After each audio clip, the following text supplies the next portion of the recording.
Hello, this is Matt Slick from the Matt Slick Live podcast, where I defend the Christian faith and lay out our foundations of the truth of God's Word. Your chosen Truth Network podcast is starting in just a few seconds. Enjoy it, share it, but most of all, thank you for listening and for choosing the Truth Podcast Network.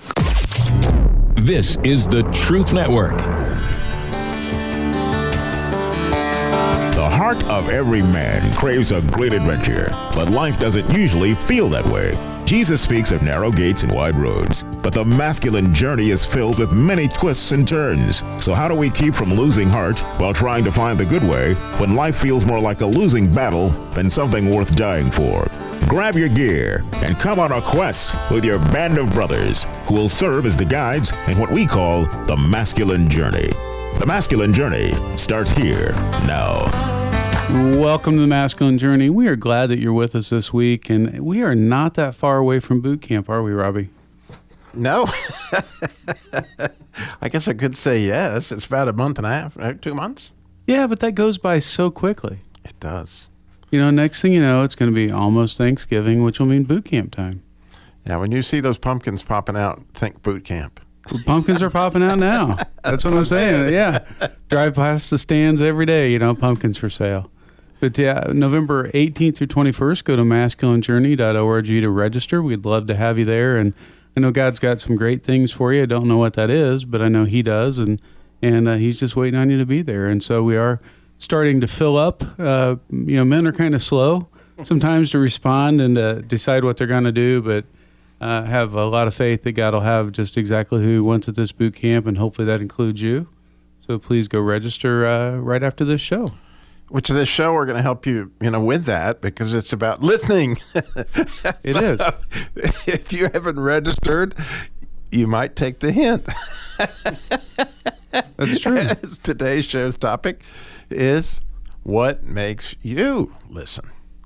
What was it that makes you perk up and go, oh, I need to pay attention? That's a very interesting question.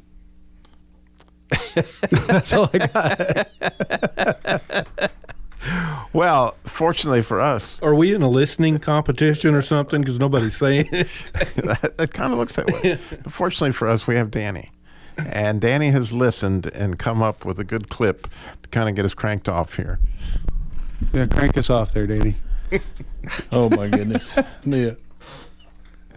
The clip is from the movie Nacho Libre, and everybody's cracking up in here. So the kids are wrestling in the courtyard, but the backstory behind it is Nacho Libre is the alter ego of Ignacio, who's the cook at the orphanage, the Catholic orphanage. And so they have been listening to him, and they kind of know he's been wrestling. And so they're out there doing what they shouldn't be doing, or doing what boys do, and so there's a fight breaks out, and the scene goes into that. But the point of listening is that they begin to listen to what he says.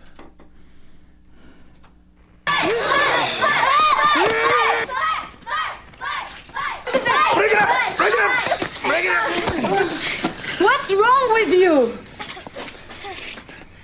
But sister, they are just niños trying to release their wiggles. Ignacio, they are wrestling in a sacred place. Okay, orphans, listen to me. Listen to Ignacio. I know it is fun to wrestle. A nice pile drive to the face, or a punch to the face. But you cannot do it, because it is in the Bible not to wrestle your neighbor. So you've never wrestled? Me? No, come on. Don't be crazy. Listen, I know the wrestlers get all the fancy ladies, and the clothes, and the free creams and lotions. But my life is good. Really good. I get to wake up every morning at 5 a.m. and make some soup. It's the best. I love it. I get to lay in a bed by myself all of my life. It's fantastic.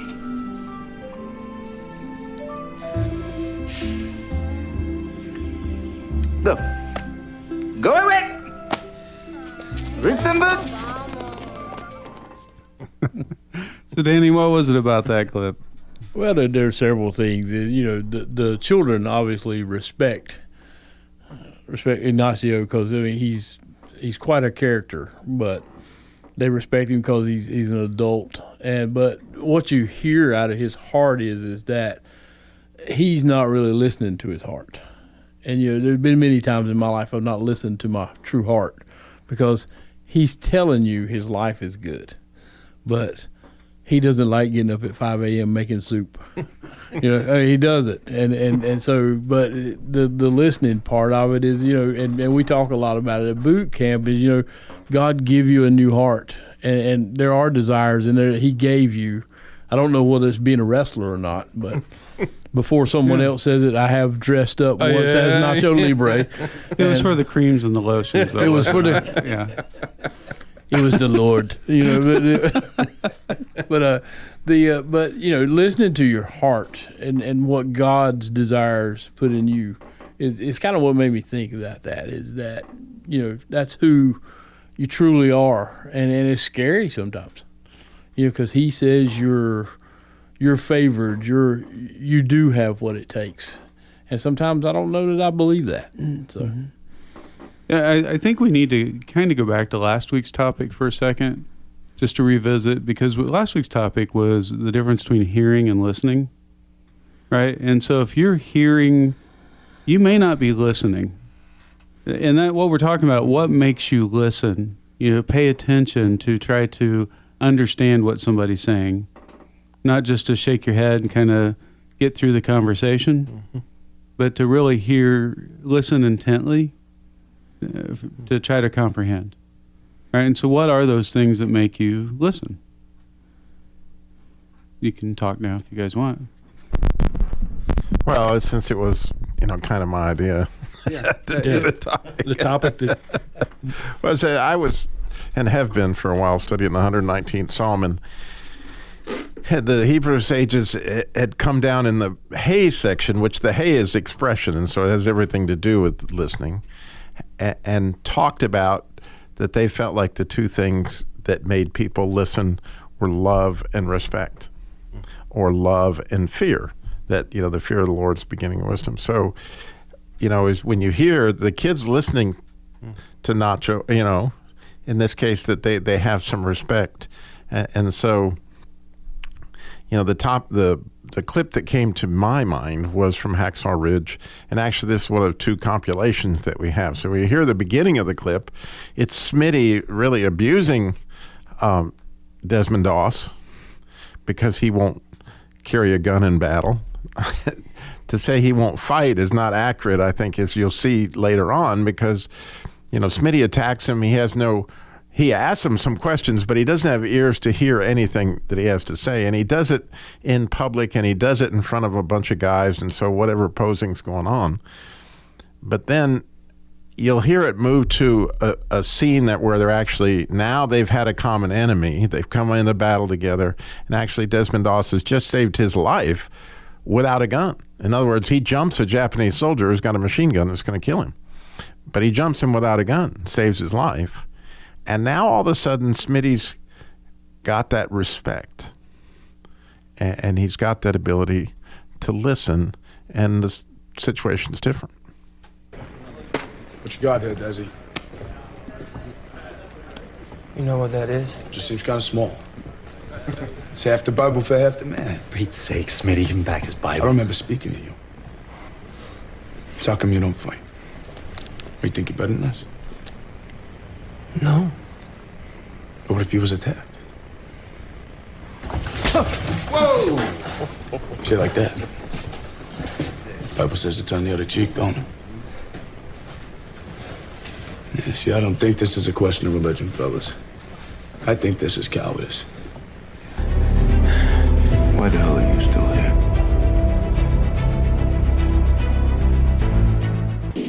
My daddy used to beat me and my brother just because the sun rose and then whip us just because it set.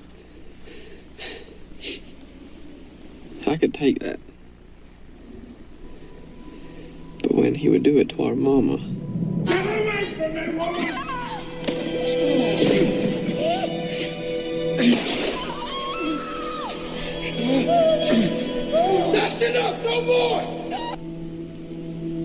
you didn't kill him. In my heart, I did. So that's when I made my promise to God. I ain't never gonna touch a gun again. Well, I ain't giving you mine because you're crazy. Yeah. So, that it's a fascinating thing to me in Corinthians where, Paul talks about husbands love your wives, but your wives are to respect their husband, and there's an aspect to listening to both those things, right? If you're truly in love with somebody, you're going to sit there and listen. But as you pointed out, Sam, here I get a sense at this point in the relationship that it's both love and respect. Mm-hmm. In other words, there's more to this relationship now between Smitty and Desmond than just respect. I mean, there's a certain amount of affection there, and it's interesting to me that when you have a common enemy, which the Japanese provided for them in that particular situation. When I was first getting into radio, I did an interview with a gentleman that was in the church in Lebanon. And he talked about that when the war happened in Lebanon and the enemy was pouring across the border and the bombs were dropping, that the fragmented church where there were Baptists and there were Catholics and there were, Episcopals and all these different stuff, all of a sudden nobody's denomination mattered one, nothing. As they all poured into the Catholic Church because it had the highest wall, and they're all, huddling up in the pews. As you can picture the scene, then all of a sudden they started listening to one another.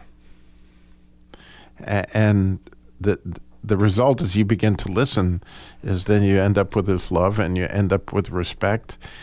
And there's, a lot to that, but also then there's the whole aspect of, what's inside my life.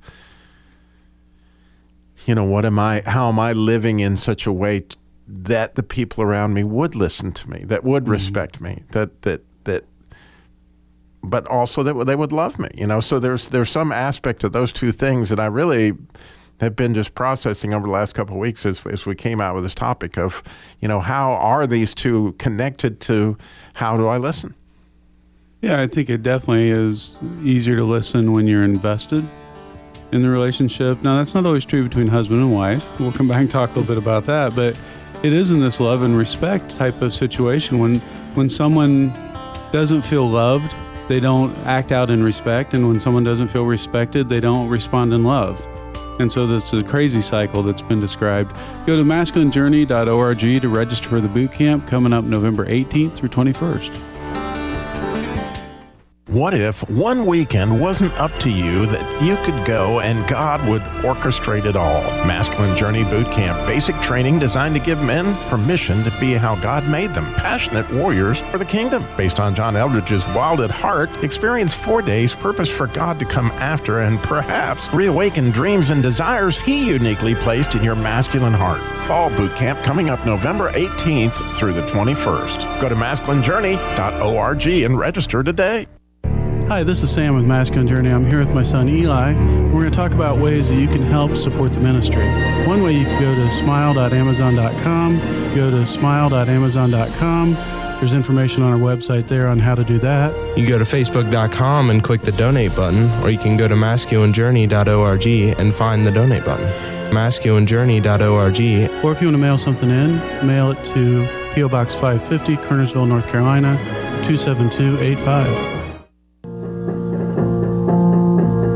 Eyes are watching, ears are listening, voices quiet, bodies calm. This is how we listen, this is how we listen. That's Sam's playlist right there. It is. I listen to it every morning. It helps me get amped up for the day. Probably one of my least favorite bumps. and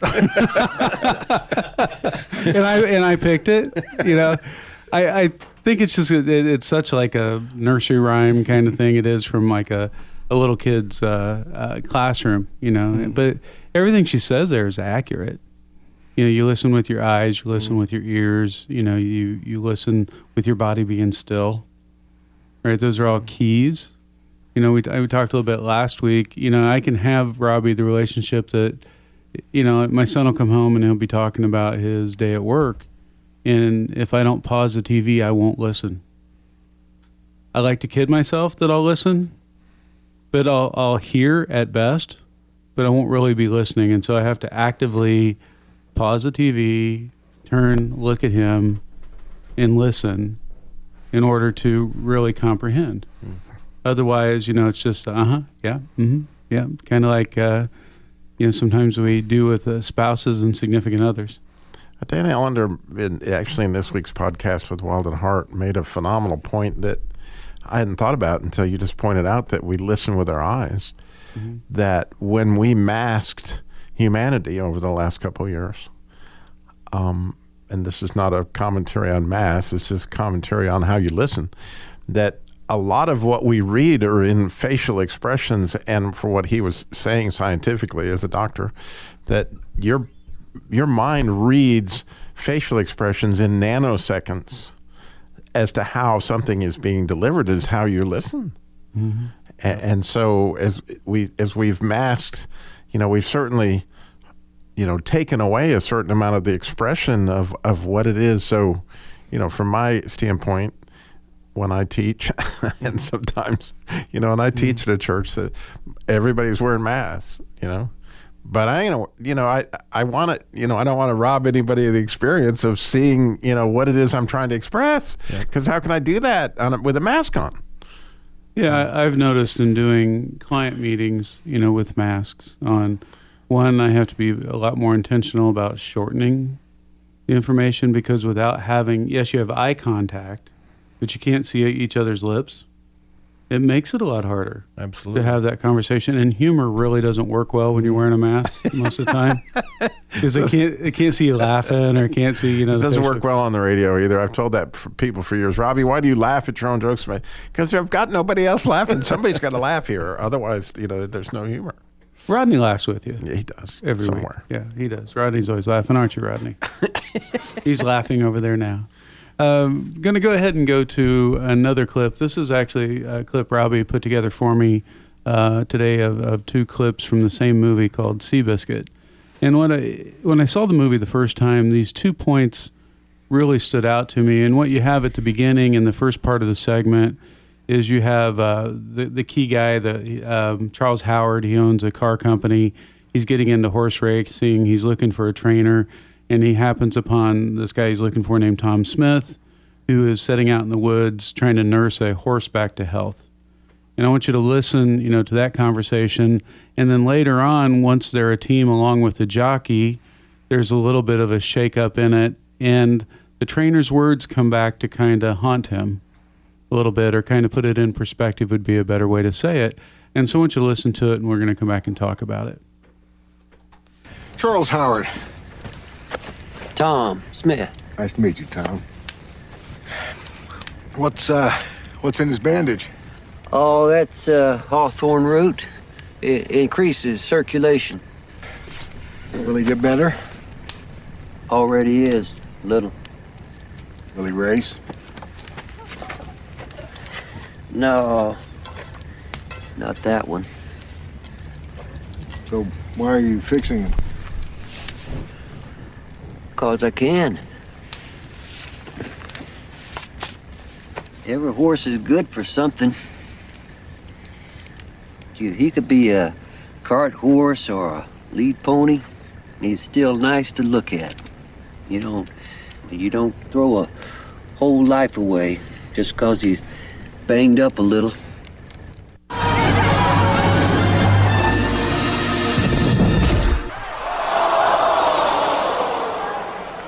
Not my fault, not this time. I told you, look out for Rosemont. I thought I had it. You stopped riding. I couldn't see him. What were you talking about? He was flying up your tail. Yeah, well, I can't. What? See out there. He lied to us. What? He lied to us. You want a jockey who lies to us? What do you mean? He can't see. He's blind in one eye.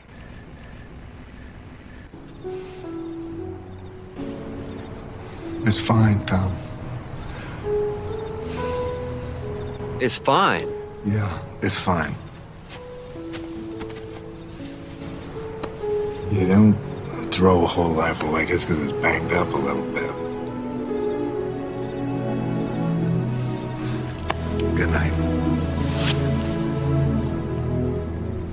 When I watched the movie originally, that was probably one of my favorite scenes.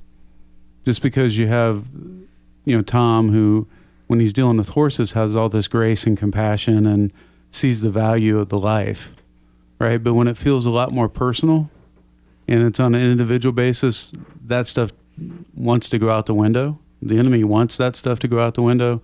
And what happens is Charles brings him right back by using his own words. He's saying, you don't throw out a life that's just because it's banged up a little bit, right? And God often does that with me. I'll say something and then I'll get in a point where I'm really frustrated or angry about it, and those words will come back, and it really just kind of stops me in my track and lets me know, okay, I need to listen here. There's a bigger picture than what I'm just angry about. There's a bigger picture than that person's a crazy driver, or whatever that situation is. He reminds me that there's more truth than what I can see. And so for me, part of that listening is God just reminding me of things he's done in my life or things that, I've stated, and he kind of brings back to haunt me a little bit or actually teach me and help me have grace and compassion. And so that was a clip that I wanted to play just because that's one of the ways that God helps me to listen more intently. I'm easily frustrated. I get frustrated very easily, and which is kind of funny because a lot of people think I have a lot of patience, except for my kids. They don't think I do. But I'm getting more patience as time goes on. I think God's just kind of teaching me through some of the type of stuff I was just talking about. Yeah, I think I've experienced some of that lately. You do get frustrated with people a lot of times, and that brokenness that they experience, you tend to overlook. I always used to say, yeah, you want judgment for me, but grace for yourself. Well, I do that very same thing myself. Mm-hmm. And, a lot of times we don't know what somebody's going through. We've talked about it, but I think listening to God, the Holy Spirit is the one that will bring that to you and say, wait a second. You want to get this, the speck out of their eye, but you got a log in yours, Mm-hmm. And so it really does help us to listen and to think about, keeps us out of frustration. And I think there's times where working through it, you can be frustrated, but when you take and use that against somebody, that's where it impacts somebody and really there's the sin. And we just have to be listening for those opportunities so we don't do that kind of harm. Because again, we're all broken. We are. For me, I think part of the listening falls into two categories. One I talked about a little bit earlier on active listening, right? Paying attention, getting the distractions out of the way, trying to clear my mind. Those are things that I own, in that, to put myself in a position to be able to listen versus just hear. The other part of it is I think the overall health of the relationship plays a big role. If I have an unhealthy relationship, meaning that it's, somewhat very one-sided, that someone just seems to always be asking for something but never really depositing into that relationship, I don't have very good ears to hear, which I think I need to take God's lesson on it because I kind of treat him that way sometimes, but yet he has ears to hear me all the time. But I think some of that is just trying to give grace when it's not been earned and say, okay, is there something here worth listening to? Right? Because at the end of the day, everybody has a need to be heard. Everybody has a need to be understood.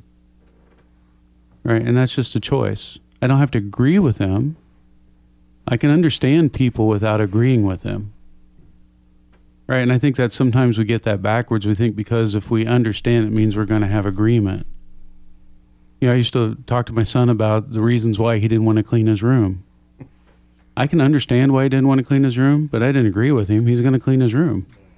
But at the end of the day, he just wanted to be heard. Right. And I think that's a big part of that relationship is putting ourselves in position to hear someone else, regardless of what the eventual outcome is. Whether they have a nail in their head or not. Right? Exactly. Yeah, exactly. And I think that's a big part of it. But listening for me is something that I need to grow a lot more at. Along the way, just in human, interactions, and especially, with God. Yeah, because it's a two-way thing. Mm-hmm. That when it comes to relationships, it's interesting that apparently we should be listening for God within that. Or for me, I feel like that I'm listening for God at the same time I'm listening to the person to see, God, where are we in this? Help me to interpret this situation. If I can somehow or another get my head in the game. I just had a memory from about 75 years ago. Wow. When you were talking about everybody wants to be heard. I remember getting switched more intensely because my mother would say, not another word, and I would say, but Mama, I'm not through yet. I had to say what I wanted to say, even if I was going to get more switching. Exactly. So I think that emphasized for me the importance of what you had to say. Now, did you have to go pick your own switch? That was always that was the hardest I think decision it stunted I his ever had to growth, make. if I'm not mistaken. It may have stunted your growth. Yeah, it may have. Or the coffee. I'm not really sure. Anyway, thank you for listening to the Masculine Journey Show. Please go register for the boot camp coming up November 18th through 21st. It's going to be an amazing time, and the best weekend to absolutely go is right before Thanksgiving for lots of reasons. One, it prepares you for your family, good or bad. It prepares you for your family. And secondly, you get to go to boot camp, come back and work for a couple days, and then you get a few days off. How great is that? Go to masculinejourney.org to register now. Listen up. This is the Truth Network.